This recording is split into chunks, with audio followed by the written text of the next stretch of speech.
Hello, today I'll be showing you guys how you can make a decomposable plant pot by recycling your old egg cartons. By making these little plant pots, you are basically helping the garden because these plant pots are biodegradable, so they will replace your plastic ones in the garden. But making them, on the other hand, is a little bit fun, let's just say that. Because this here wasn't my first attempt at making one, and the first one before that was quite a disaster. This one here was the first one I actually made, and it's small, stubby.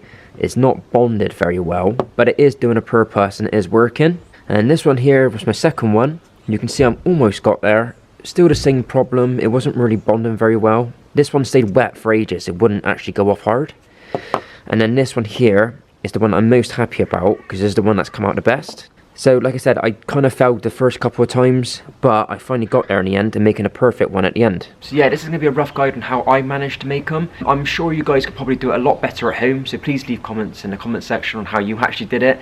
Because like I said, this wasn't my first time doing it and I have failed a couple of times before. So yeah, if you can leave comments in the comment section below on how you guys have done it or what you can done better, because then we can help other people in trying to make these plant pots better. I'm going to show you now what the ingredients we need in order to make these. So the first thing we're going to need is vinegar, but I haven't got any, so I've got some apple cider vinegar instead. We're going to need some oil, some flour, make sure it's plain and not self-raising flour. And also, we're going to need some cinnamon. So instead of using cinnamon, you can actually use salt as well. So the reason why you use cinnamon or salt is because you don't want the plant pots going mouldy. The reason why I don't like using salt is because it's damaging to the garden. So that's why I've substituted it with cinnamon, which also does the same thing as salt and prevents the mould. And lastly, the most important part is some water. So in order to make the pots, we're going to need a bowl, and we're going to need to rip up the old cartons into probably a size about that. So probably about 1 inch by 1 inch. And then just add it to the bowl.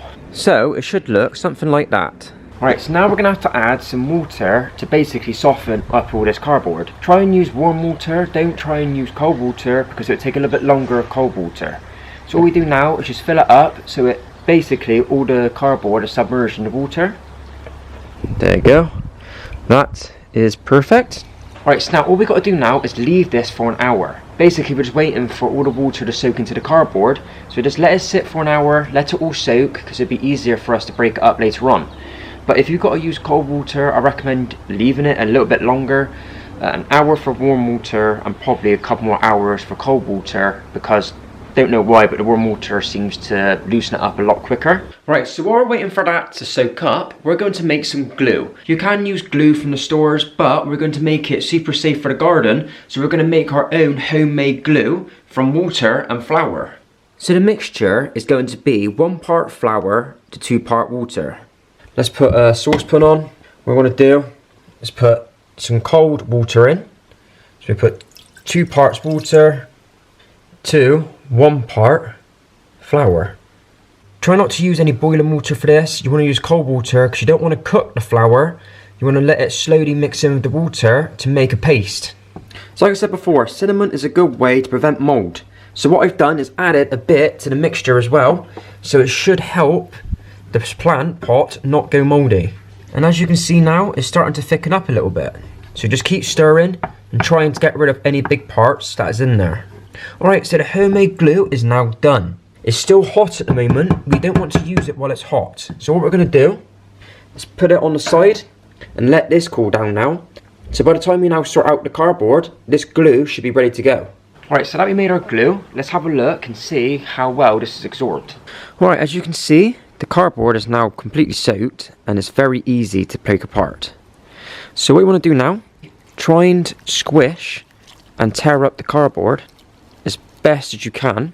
Basically what we want to try and do is achieve to make it look like basically what Weetabix is, or a porridge.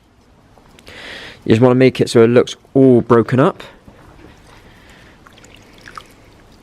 So if you guys got a blender at home, well, this will make this a lot easier.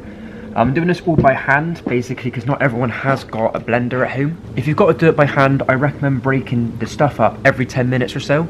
So you break a bit up, leave it, come back after 10 minutes. It should be a bit more softer, and then keep repeating until, like I said, you get like a porridge-like texture where everything's all broken up and it all basically looks like one meshy liquid. Alright, so this is what it should look like at the end. Like I said, it looks just like porridge. It's all just broken up into basically as small as I can get it with my hands, because like I said, I'm not using a blender with this. Now, what we need to do is extract the water from it. Right, so you could put this in a sieve, but the water will hold so much it would take ages for it to sieve out.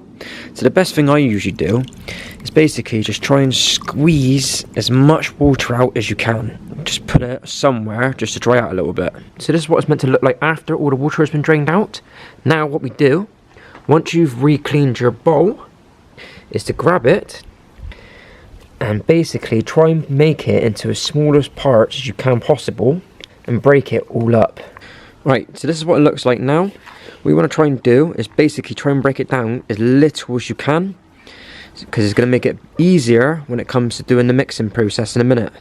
Right, so now it's time to make the mixture. So what I normally put in is a teaspoon of vinegar,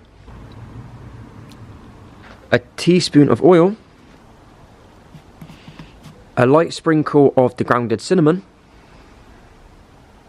Right, so this is the fun part. I'm no baker, so I'm not sure how much flour and how much glue to add to this to make basically a dough. This is where I'm saying that people watching this might be a bit more clued than I am about making a mixture. What I tend to do is add a bit of glue, like so, and then add some flour, and then keep mixing it up until I get the right texture. If the mixture is still really sticky, I add a bit more flour. If the mixture is really like it's not sticking well together at all, then I add a bit more glue. So it's a bit of trial and error really to try and create the right mixture so it all should stick together without it all being sticky or too dry. Right, so I've added the homemade glue and it looks kind of weird, to be honest with you, when it's all gone really cold. So I'm going to sprinkle a bit of flour on top, not too much for now, and then I'm going to mix it up. If it makes it easier, you can do this on a chopping board as well. It's basically as if you're making a dough for like a bread. So one way that I test it to see if it still needs flour or more glue is when I push it down on the board. If I try lifting it up, if it leaves anything behind where it's sticking to the bottom, it's telling me that it needs a bit more flour. Right, so when you think you almost got the right mixture, it's always good to just get a rolling pin and try and level it out a little bit. Try and basically squish it as far down as you can. If you notice it's still sticking a little bit, and if it's sticking on the bottom, we're going to need a bit more flour. Alright, so now I have got it at the right consistency. A little tip on how to do this, the way I have found it anyway, is to put some flour on a board like this, put the dough on top, and then with a rolling pin, flatten this out as flat as you can. And there we have it. Our mixture is ready to go. Now is making the actual pot. What I tend to find is if I find something that I can use as basically a template, I can put paste around it like so to basically make a garden pot. Right, and as you can see, it's getting there. But in order to make this look a lot better, I've had to get a bowl with some water on it. And what you can do is dab your hand in the bowl to get your fingers wet. What you have to do is rub the areas where it's not bonding correctly to try and give it a smoother finish. And then when you are done, simply remove the item that you're using as a template, like so. You are going to have to play around with it again just to try and correct it a little bit, because I like to kind of round the edges of the top of my pot to give it like a smooth effect. Hey, and there we have it. We've got a decomposable plant pot. Alright, so now that we've made one, it's still not finished yet. Because we've just made it, it's still very flimsy and very weak. We can move it with our hands. Basically, we've got to let it dry out for a couple of days. You can either do this by leaving it in the sun, but if you're like me in the UK, we don't have much sun. So, there is another way we can dry it out. You can simply put it in your oven. But I won't put it in the oven until after you finish cooking something. So when the oven is cooling down, put it in on a baking tray and let them dry off a little bit. And then once it's been in the oven for a while, then you can leave it on your windowsill and it should dry off. And then the colour of it should go basically a lighter colour once it's dry. And if you compare it to this one is now solid. So that is ready to rock and roll for my plants. compared to this one where it's all still really soft. So yeah, that's just a video on how I'm able to make cardboard plant pots from egg cartons. It would be easier if you knew how to bake, because you'd be able to make the dough a lot easier than I could. So I hope you guys did like it, and like I said, leave comments in the comment section below on ways we can improve this to help other people do it as well.